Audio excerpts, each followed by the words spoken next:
podcast. Remember, don't drown and see a transition. Grab the VET S.O.S Lifeline. VET S.O.S is brought to you by the Who You Know Network, and we're proud members of the Parade Deck community. Today, we're sitting down with Mike Schindler, founder and CEO of Operation Military Family Cares. He's going to be talking to us about his organization, the great work they're doing to help our community. We're very excited to get into this, an organization I just recently heard about and really like what they're trying to do here. Keith, riding shotgun again today, brother. How you doing? I am always living the dream, whether it's a nightmare or not. But no, it's good to be here, man. How you been? I'm doing well, and it's always fun when you're living someone else's dream, isn't it? That too, yes, sir. Inception style. Yep. There you go. All right, well, let's jump right into this. We got Mike Schindler. He's an award-winning author, the national podcast host of the Military Wire Vision 2020, a U.S. Navy veteran. Mike is known throughout the U.S. as a subject matter expert on leadership development, government relations, and veteran transition issues. Mike has over 20 years of experience in project management, coaching, and process improvement, working in and with the military, startups, federal and state agencies, nonprofits, universities, and Fortune 500 companies. He is a founder and chief executive officer of Operation Family or Military Family Cares, a veteran service organization that provides proven pathways for veterans to discover and deploy their greatest gifts in family, work, and life. Schindler also serves as the program manager of community engagement and innovation for the Institute for Veteran and Military Families, IVMF, at Syracuse. He helped develop a collective impact network of over 150 nonprofit providers throughout 2 states. Mike is a guest writer for several national publications and the author of 2 books, U.S. Veterans in the Workforce, Why the 7% Are America's Greatest Asset, and Operation Military Family. Quite the resume you got going there, Mike. How are you doing today? I'm doing great, Sean. You know, I no longer work with IVMF, although Syracuse is amazing. And we just launched our 3rd book. That came out, The Rise of Humanists in the Age of AI. What's not in that bio is I actually work out of Hollywood. Been working out of Hollywood for about 5 years, consulting on documentaries and films. So nice. Yeah, pretty crazy. And I wanted to chime in because I have a lot of connections at IVMS. So I was like, oh my gosh, what is he doing over there? But yeah. No, I left there in 2019. Okay. I think so. It's been, so I think my team probably gave you the, wouldn't it be nice if you were just like president of the U.S. because then you'd just be like, hey, he's a senator from Washington State, or he's the president of, then it's done. All the other stuff doesn't really matter. So. But now I'm thinking, Keith, we possibly got an in Hollywood if we want to start our acting careers. Right? Yeah. Hey, I got a brother that lives right out there in Downey, so. Is that right? I work on the documentary side. So nice. We do, we did one called It's VUCA, The Secret to Living in the 21st Century. We actually shot that one during COVID. And we've got about 17 experts in there, General Casey, General Boykin, Mark Devine, with Silfit, Unbeatable Mind, Stephen Kotler. I mean, some of the leading experts and neuroscience experts just about how to move people from stuck to unstuck using military methodology. So stuff that you and I, Keith, Sean, stuff that we learned in the military, like, +1s, moving off the X and really bringing this stuff into storytelling. And that was, we're really about getting people to understand what their story is so that they can move, who do you want to be in your story, really? That's fantastic. And there's so many great documentaries. Now, Grant, there's a ton of documentaries these days. Oh, yeah. It's sometimes hard to find the good ones, but that's great to hear. All right, so let's jump into the transition piece. Tell us about your transition out of the military. Yeah. So, so I'm 3rd generation Navy. I honestly thought I'd be an admiral. That was kind of my goal. Desert Storm was my era. Clinton cut the program that I was in. I was in a Mustang program. And that was the big downsize of the military at that point. And I kind of felt lost because I bought into the military's mission, purpose, identity thing. Purpose, save the world from bad people. My identity was my rank and my uniform. My mission was commander's intent. I mean, I loved it all. And then I was in college finishing up, and I got orders that they're cutting the program, and I'd already done my tour. And then I'm like, well, now what am I going to do? I'm not going back to the old tribe. So now what? My first job here, I have this college education, thinking I'm going back in as a lieutenant, and I'm selling TVs at Circuit City, and I'm thinking, God, is this my life? What am I doing? Wait a second. I was just doing cool stuff, and now I'm selling TV sets, And man, at 14 jobs, guys, I bounced through 14 jobs in about 3 years, which gave me pretty good visual of what was out in the marketplace at the time. So it was pretty rough for me because I was looking for that camaraderie. Like, man, is this what people do? Like, this is, you just sell widgets? Is this it? I mean, this is a life? Like, this is, what? Or I can do spreadsheets or what? So for me, transition was pretty hard. It wasn't until I got mentorship. And then I kind of got into business continuity. So disaster response type stuff, did that for about 7 years. And that was kind of more my op tempo. Being on call 24/7, going from crisis to crisis, helping people, through the crisis. So it was a little bit of, project management and counseling at the same time, right? People going through traumatic events. And that was good. And then kind of, like I said, I got even better mentorship and got into Seattle startups and things started changing in my life. But it was probably about that was probably about a decade that I kind of tripped on my face for a while. Yeah. Yeah, that's unfortunately we hear that type of story more often than not, and the fact that people really, especially if it all ends abruptly, and what you had planned doesn't quite work out, doesn't, is no longer even there or an option, can definitely lead to that. And glad to hear that you made it through it, and you hit on one key one being mentorship. That's one of Keith's favorite topics for sure. And the fact that mentorship can help take you to that next level, can help, find the right direction and move in the directions you have to move to not fall on your face anymore, to actually pick yourself up, dust yourself off, and continue to move forward.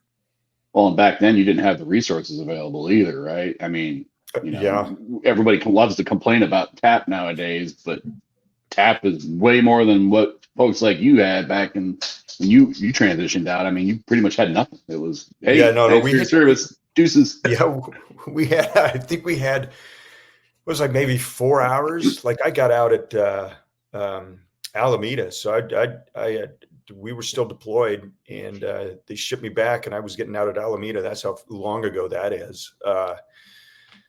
And I had half a bag full of brochures that I think, by the time I got back to my parents' place, I threw that in the closet and, never looked at it until probably, 10 years later. I had no idea what to do. Didn't have any idea what was available to me, anything. And, we didn't really talk about it. Right.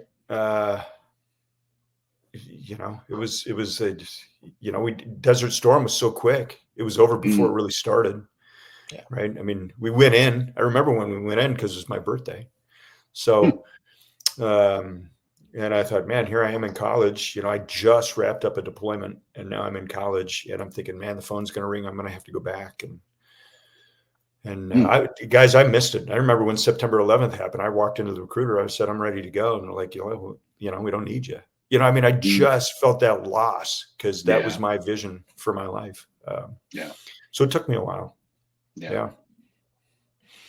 The fact that you're giving back is so amazing. I mean, and obviously it sounds like the transition was a large part of that. We always say we're always in a state of transition. Most people kind of see it as a 1 or 2 year thing, but for you, I mean, essentially 10 years of transition to find that purpose and stuff. So what's, why the focus on the mission, purpose, and identity after service?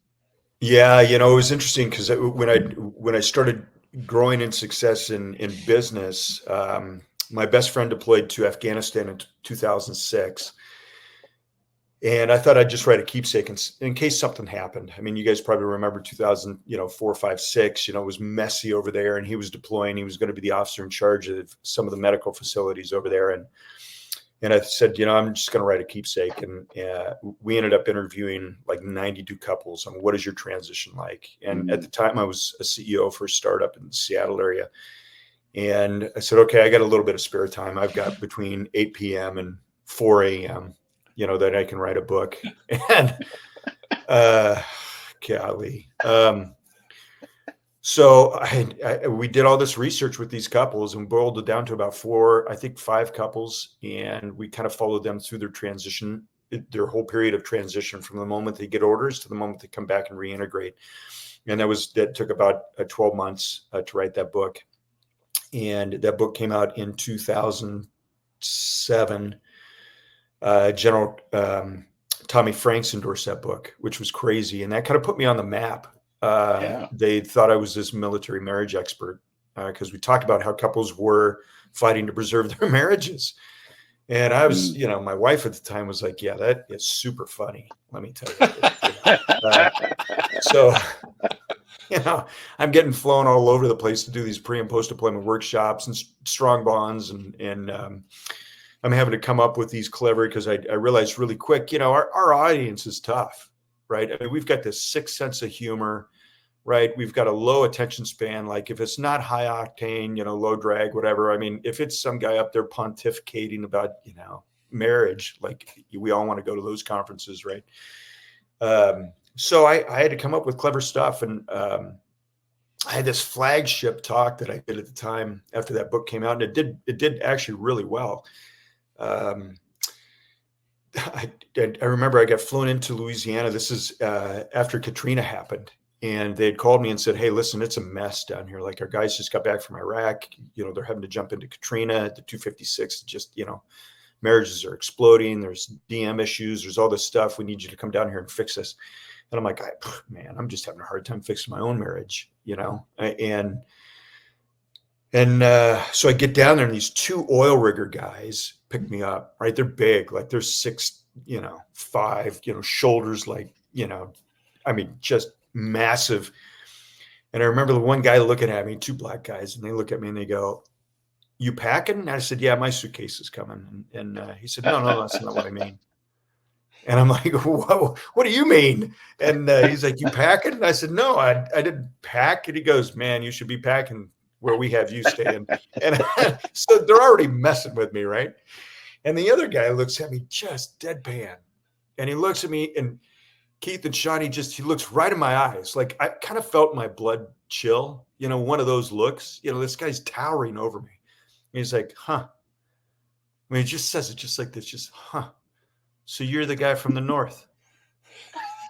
Here to talk to us guys here in the South about how to talk our way into better sex and make money from it, huh?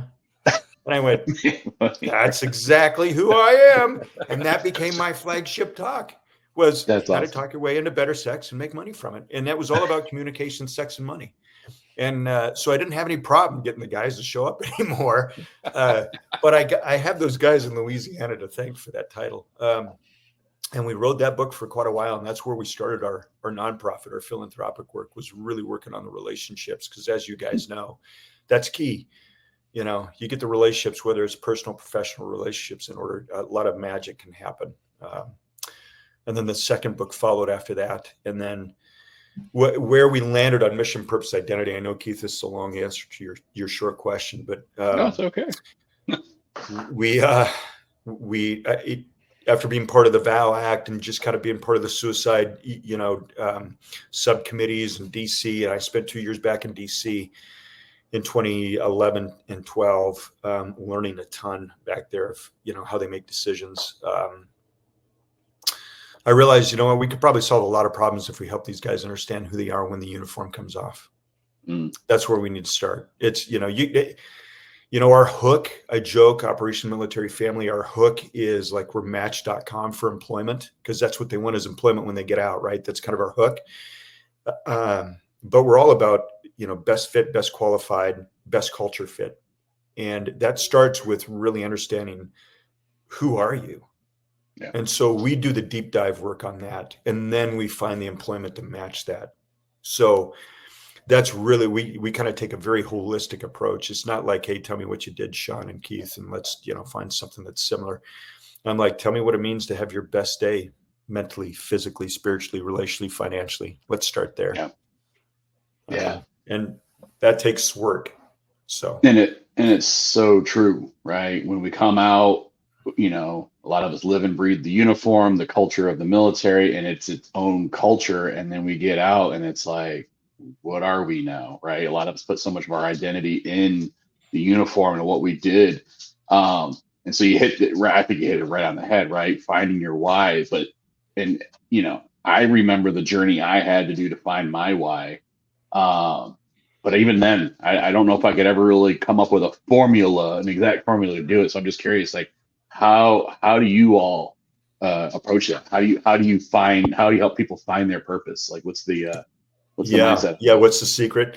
Yeah. The secret really is we start with clarity, and I'll break this down for your audience because I think it's really important, but we start with clarity, and then I move into something called the rule of 5, the future of decision-making and purpose. And I'll tell you really how you break down purpose, because people are on this journey. How do I find my purpose? Right.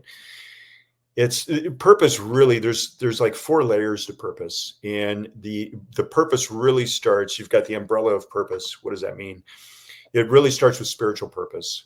And spiritual purpose, whether you're a believer in God or some other faith or just a higher self or, whatever, even an atheist they know that there's some spiritual sense, right? There's a belonging, a longing to something greater, right? That's oftentimes why we choose the military.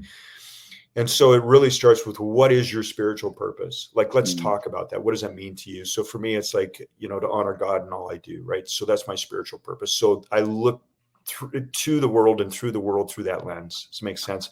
The second is social purpose. And this is where we spend a lot of time, but this is where people get this confused. Social purpose is, what can I bring to the marketplace that I love, that people will pay me for, okay, because they need it, okay, and it adds value to their life.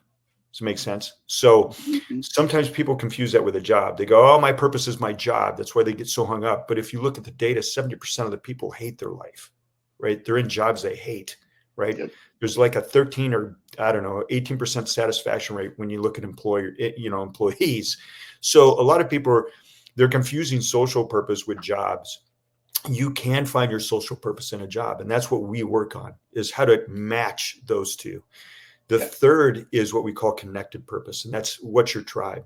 Where can you be part of some organization, some network, some tribe where you can give and they can give to you? So it's not takers. It's not transactional. It's like, Keith and Sean, can we belong together? And I'm giving to you, you're giving to me. And we're helping each other elevate up, right? We're not taking. I'm not like, hey, Keith, I need, right? We're not oxygen suckers.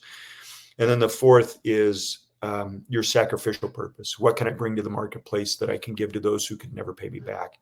And when you can combine those 4, that's the advantage I have this today, is everything that I do in my life combines those 4. So I truly believe I'm living on purpose, right? So that's how you break down purpose. You have to spend some time in those 4 areas.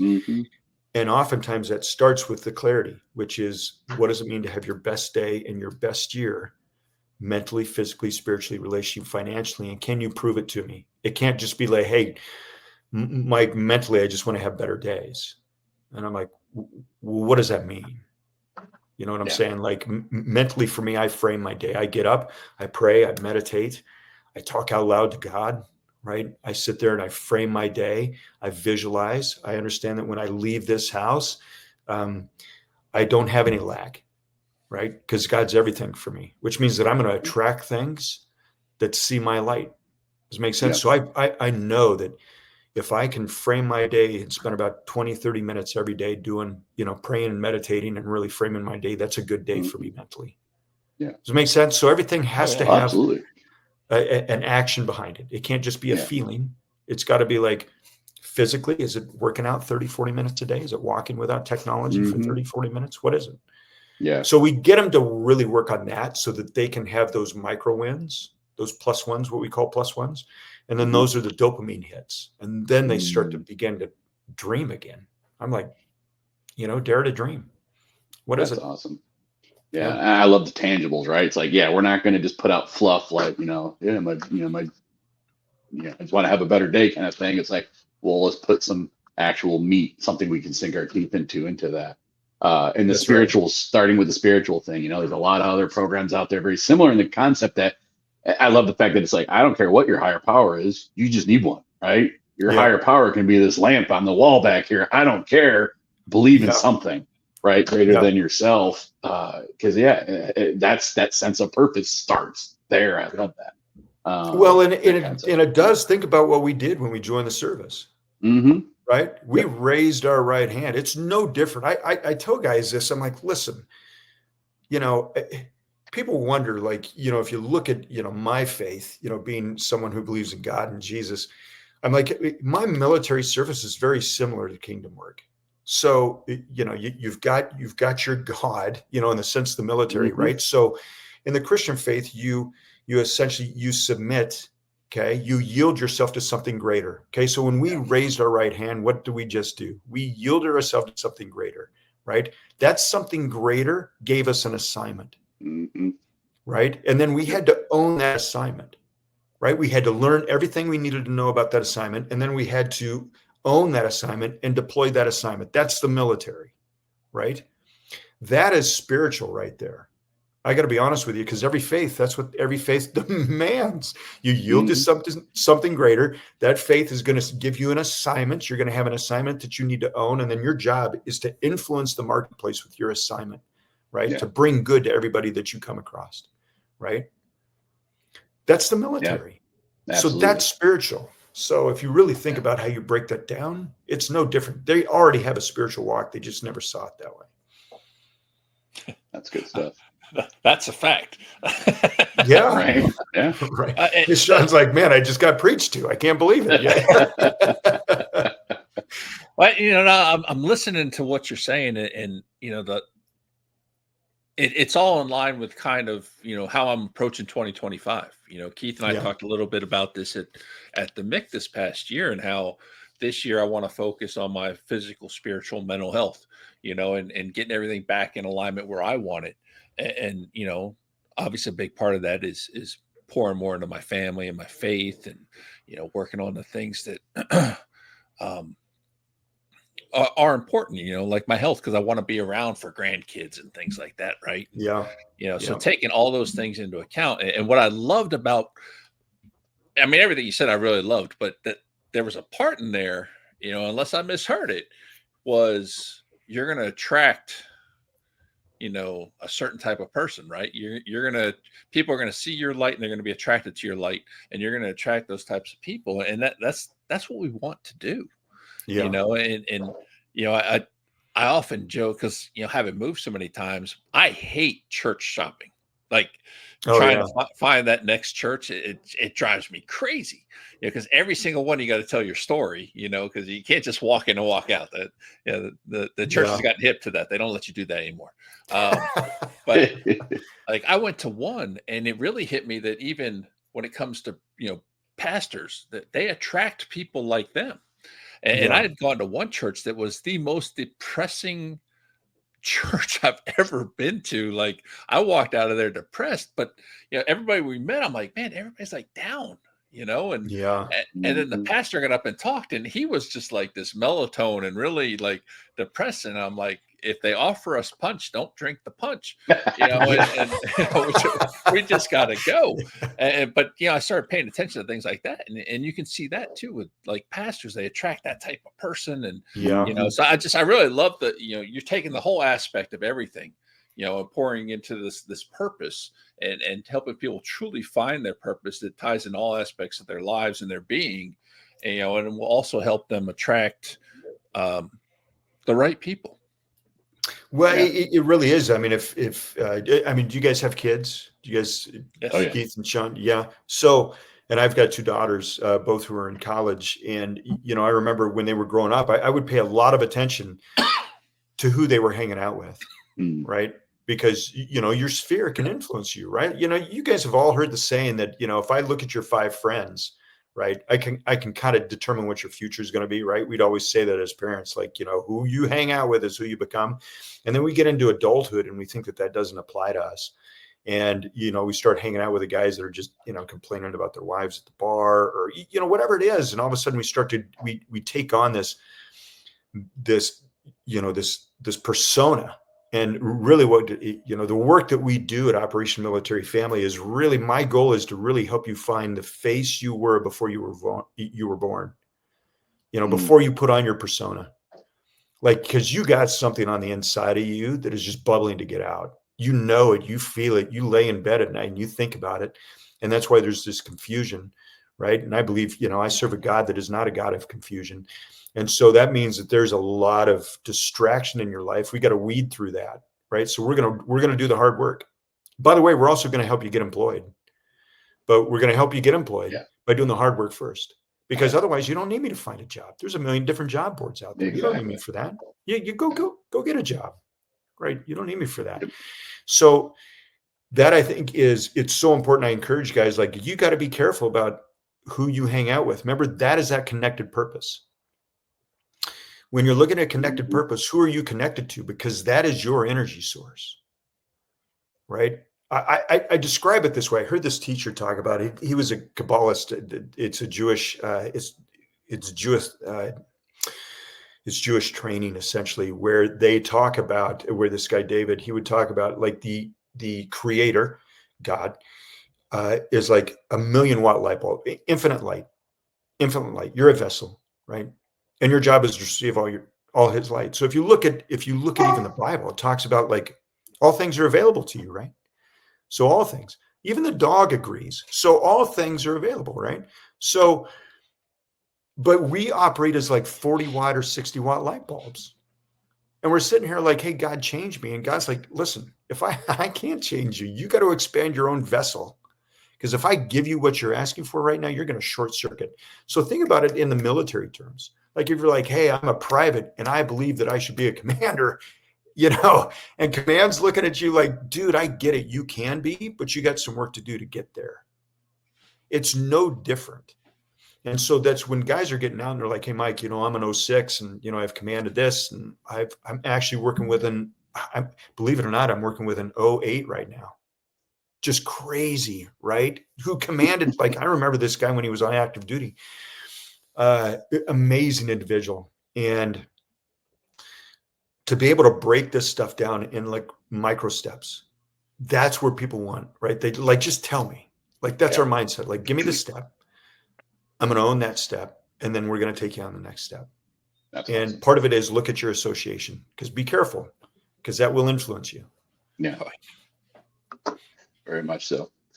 Well, first of all, I'm just going to thank you for validating my journey. I didn't have a structure like you provide folks, but I mean, the last 5 years, I retired 5 years ago. In the last 5 years, I stumbled into everything that you're providing to these service members. Yeah, I found my dream job. Like, I call it my dream job, but yeah, it aligns. I found my purpose, I found my identity, I found a mission, and I found a job in the end a little over a year ago that it just all culminated, right? And that is my God. That is my higher power, I believe, that brought me to that.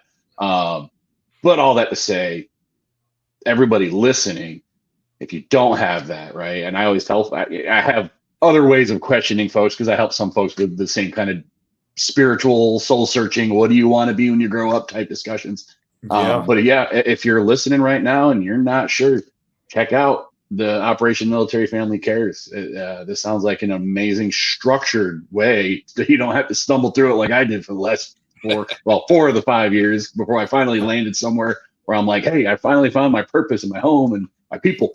This is awesome stuff, Mike. And I'd love to keep going, but unfortunately we are at time.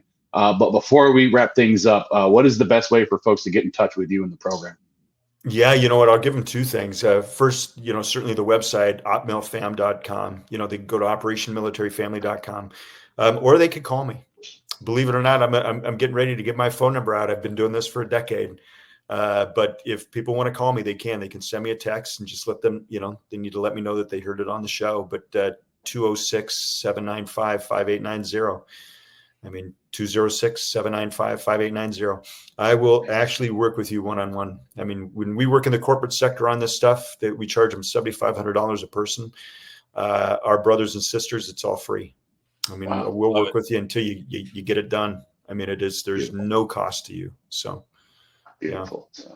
Yeah, if you're out there listening and you're kind of lost in the transition, like I think a lot of us were when we came out, now this is an amazing opportunity. So definitely check that out. So Mike, thank you so much for coming on the show, and this has been an amazing episode. And thank you for all that you're doing in our veteran community. It's invaluable services that you're providing. So on behalf of the entire VET S.O.S family, we'd like to thank everyone for joining us today and wish everyone a happy and healthy and prosperous new year. The VET S.O.S is growing and spreading its wings. You can follow us on all the social media platforms. Make sure you check out all 3 of our shows and to follow and subscribe to us wherever you get your podcasts from. We're on YouTube, Reach Across America, Reach Across America Radio, Parade Deck, you name it, and all the other ones, whatever one you like to get yours from. And remember, last but not least, do not drown in the sea of transition. Grab the VET S.O.S Lifeline.